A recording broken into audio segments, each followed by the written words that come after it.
Hey guys, welcome back, and if you're new here, welcome to the channel. This video is third in a series examining the history of Númenor. In the first one, I looked at some early signs of trouble in Númenor's supposedly blissful early years. In the second, I described the island's rise to worldly power during the latter half of the Second Age, even as its moral strength and blessedness steadily dwindled. This culminated in Ar-Pharazôn's capture of Sauron in 3261. And while this was far from the only contributing factor, Sauron's arrival marks the final chapter in the story of Númenor's accelerating decline. For a lot of readers, this is also where the story really starts to get interesting, and it seems that Tolkien felt the same way. The story of Númenor was a relatively late addition to the legends of Middle-earth, but its central narrative always revolved around the civilization's corruption at the hands of Sauron. From the earliest outlines of the story to Tolkien's later notes and essays on the subject, his corrupting presence is always identified as at least the immediate source of Númenor's downfall. His arrival is also consistently framed as a response to some fatal expression of hubris on the part of the Númenorians.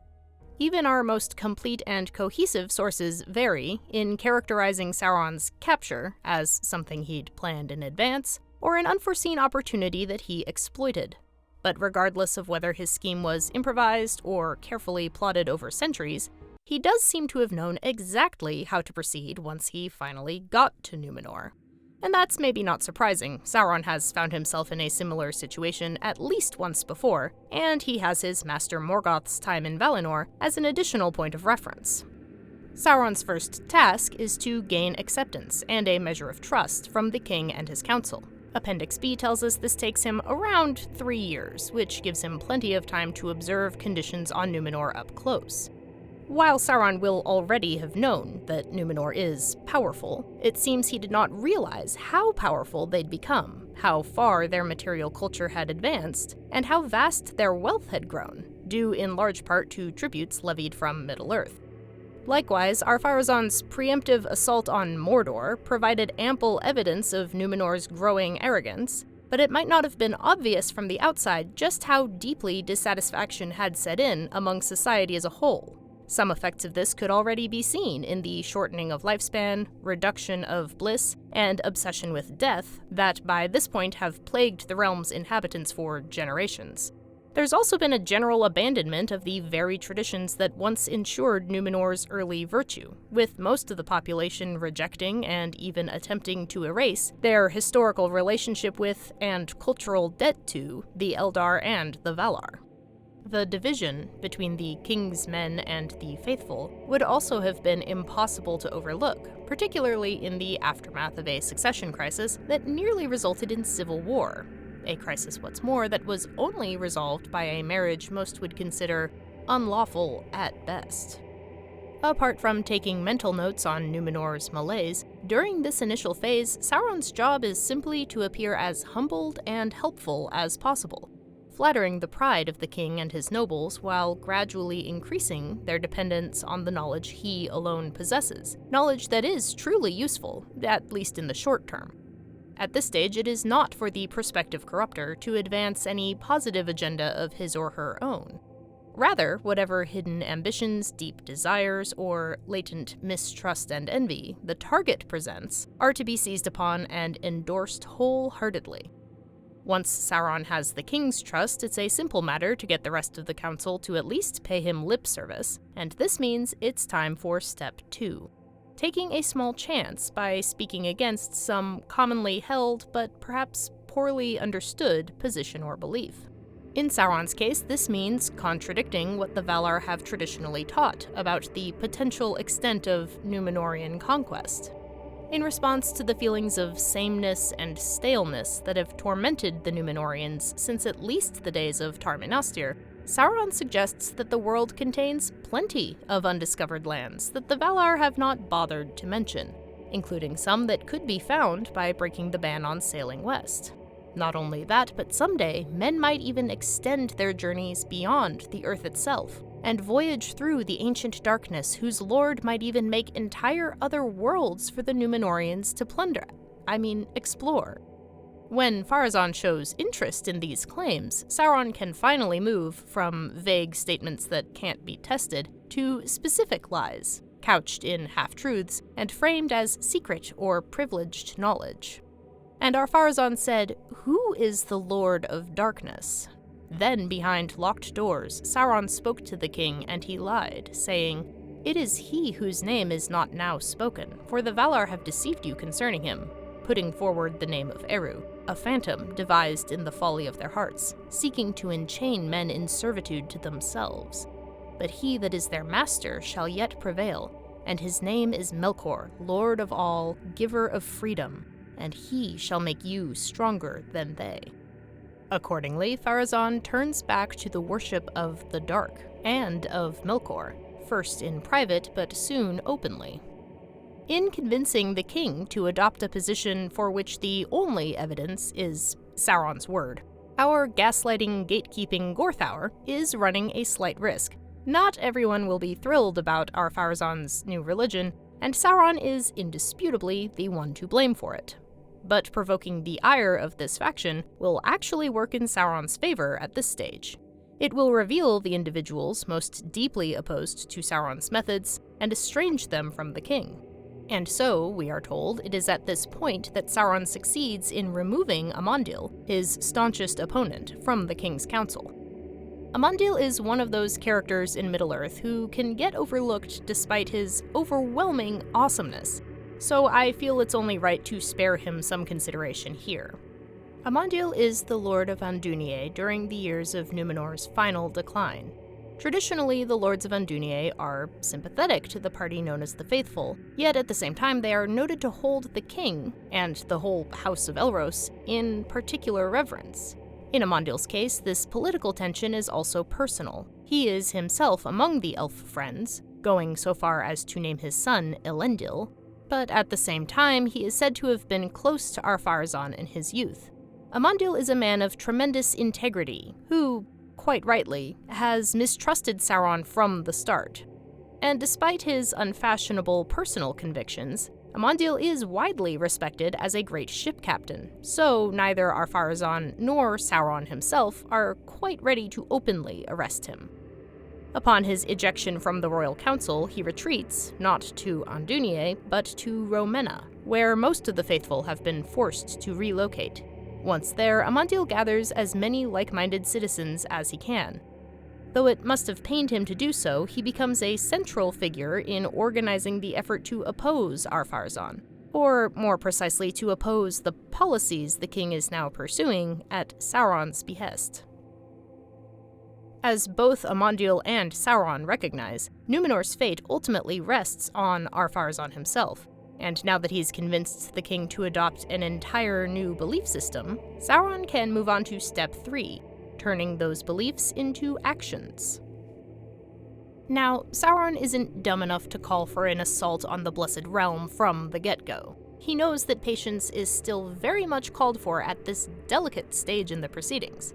Instead, he picks a relatively minor, symbolic act to serve as the first stepping stone on the path to ruin, chopping down Nimloth, the White Tree, a gift from the elves of Eressëa centuries ago.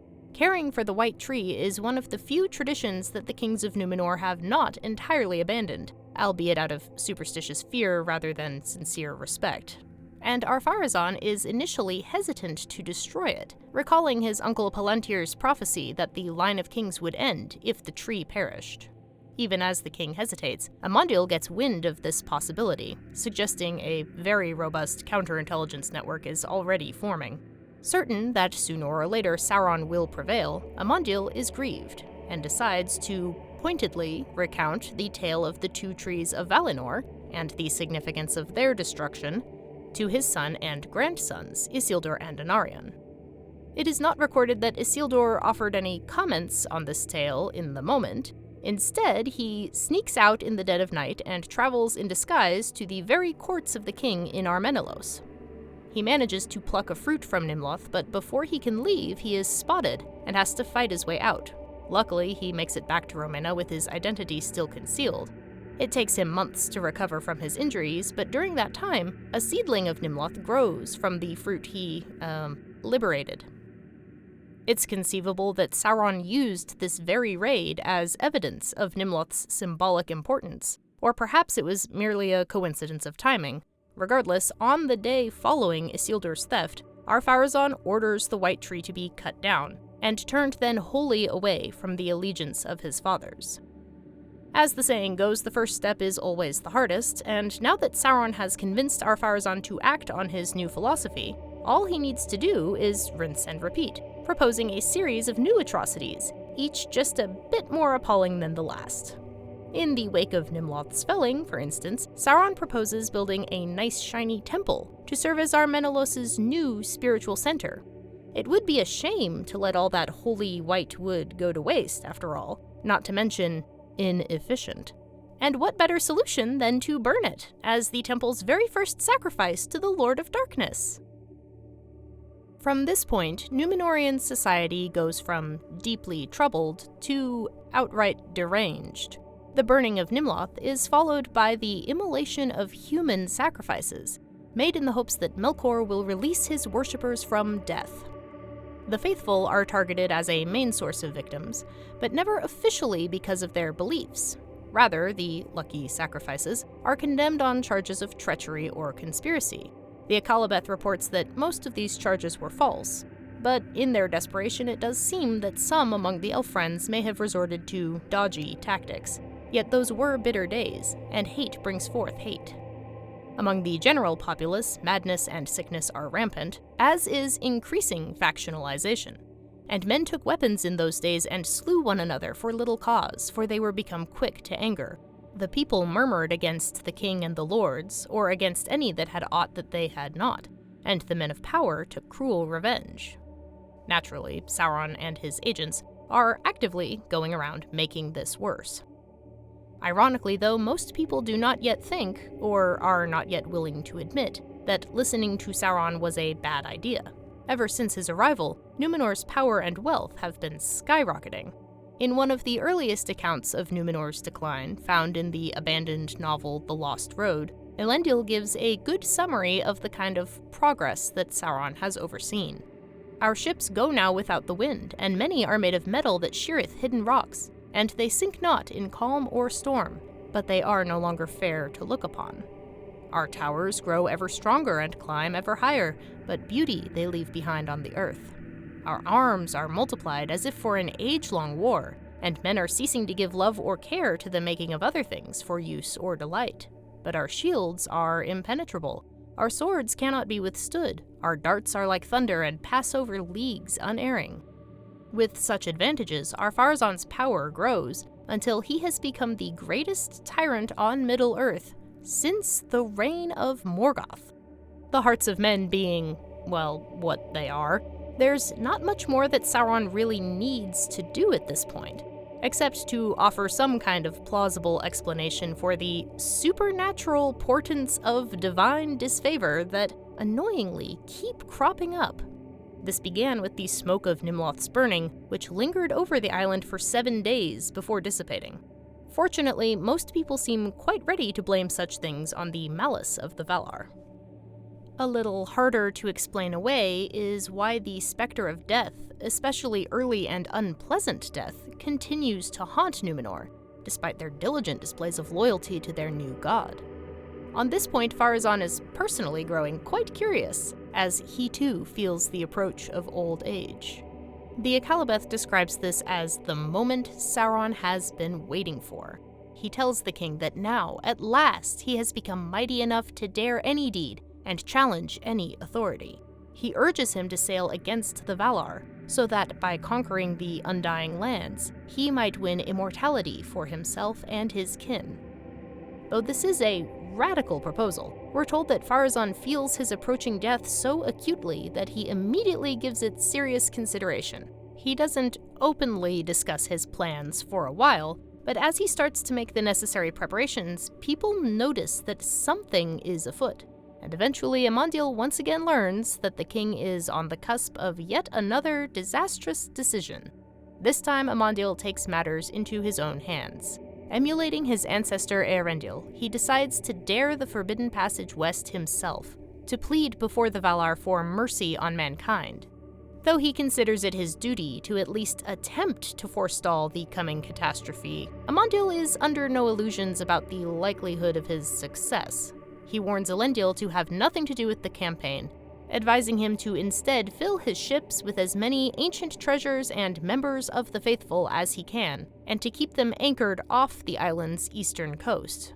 Then Amandil sets sail in secret with only 3 companions, and never again were they heard of by word or sign in this world, nor is there any tale or guess of their fate. Men could not a second time be saved by any such embassy, and for the treason of Númenor there was no easy absolving. Ar-Pharazôn spends 10 years preparing to assail Aman, during which time the omens of doom become so over the top that it would be funny if it weren't so sinister. For the first time in Númenor's history, its ships start going missing, wrecked or lost at sea. As if that wasn't a clear enough sign of the Valar's ire, the island is plagued with terrible weather, with storm clouds shaped like giant eagles blowing in from the west. Increasingly, people are killed by bolts of lightning. Sauron actually manages to turn this to his advantage.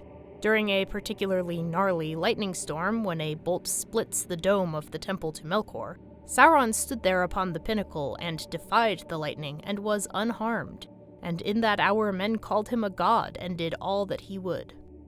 As Ar-Pharazôn's armada nears completion, the Meneltarma, on whose peak Númenor's rulers used to pay homage to Eru, begins smoking, and tremors shake the ground.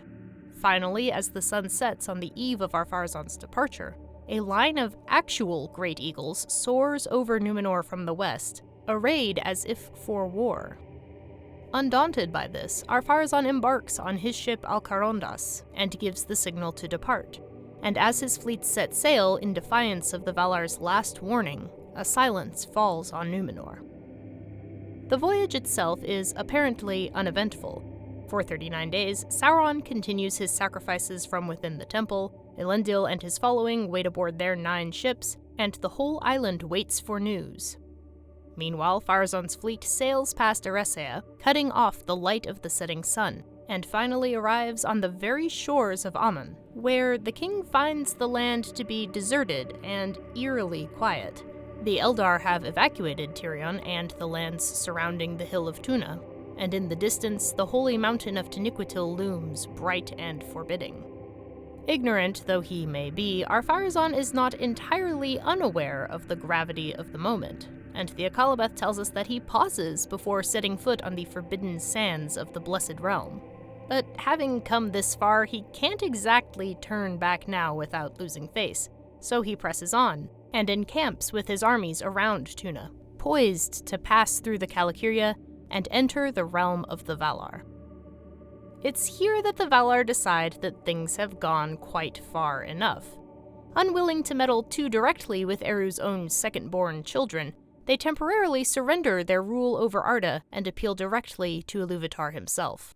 For reasons best described as ineffable, Eru goes full Old Testament on the Númenóreans.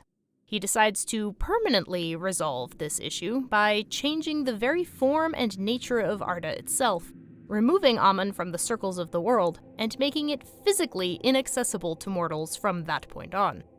As you might imagine, this is a fairly dramatic event, tectonically speaking. Pharazôn and his army are crushed beneath falling hills, and their fleet is swallowed by a great rift that opens in the sea. This same rift causes havoc on Númenor. The Meneltarma bursts into flames, the foundations of the island collapse, the very land tilts and tips over, and a great wave drags Númenor into the abyss. Whether through some mercy that Amandil succeeded in winning from the Valar, or simply because of his good advice, Elendil, his family, and their people survive this catastrophe, though after witnessing the downfall of Númenor, it's not clear that they consider that to be a good thing, for no wrench of death could be more bitter than the loss and agony of that day. Although the great wave should have claimed their ships along with everything else, they are instead swept away by a terrific wind that snaps their masts and blows them all the way to Middle-earth. Elendil's 4 ships eventually wash up in Lindon, where he runs into Gil-galad and gets some much-needed aid. The remaining 5 ships, belonging to his sons, are carried south, where eventually they sail up the River Anduin and make contact with the colonies and strongholds established by the faithful over the preceding centuries. That leaves us with just one final person to account for.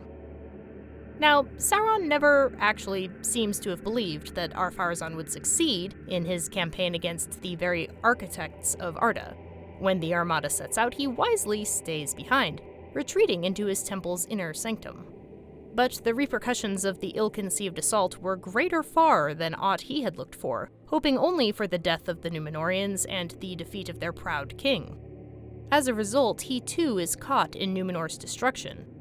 As a Maya, Sauron can't exactly die in the same way elves, men, and dwarves understand the word, but he does suffer the loss of his physical form, along with the power to assume a fair-seeming guise in the future. As an amorphous shadow, he crosses the sea and returns to Mordor, where, with the help of his ring, he slowly crafts a new and terrible form. As dramatic as it was, the downfall of Númenor does not mark the end of the Second Age, which won't be over until the victory of the Last Alliance a century and a half later. But the fall of Númenor is still a pivotal moment. In some ways, it's a transition even more significant than the passing of one age and the start of the next. Not only does it obliterate the most dominant civilization in Middle-earth's history, it fundamentally alters the shape of the habitable world and the nature of reality. What's more, it redefines the possible futures available to elves and men, and turns the legacy of the Edain from one of hope and redemption to one burdened with loss and regret. If you enjoyed this up-close look at Sauron's greatest con job, smite the like button with a fiery bolt of wrath. Consider subscribing for more portentous videos, and check out the earlier installments in the Númenor series if you haven't seen them yet. Tremendous thanks to my patrons whose support makes everything possible, including Seven-Eyed, Rico Mariani, Perhyle the Gardener, Amar, Catherine Berry, Dr. Newton Wen, Steve B., John H. Austin Jr., James A. McCormick, Gandalf the Grey, Nick Rialo, Jeremy Buckingham, Dorwin Gray, Zach Burns, Brendan Mooney, Joel Bion, and Jared Carver. If you'd like to help support videos like these, check out the link to my Patreon in the description, where you can see updates on my latest projects, join the Discord server, and get some sweet bonus content. Thank you to everyone for watching, and until our next meeting, may the Valar show you as much mercy as they are legally permitted to.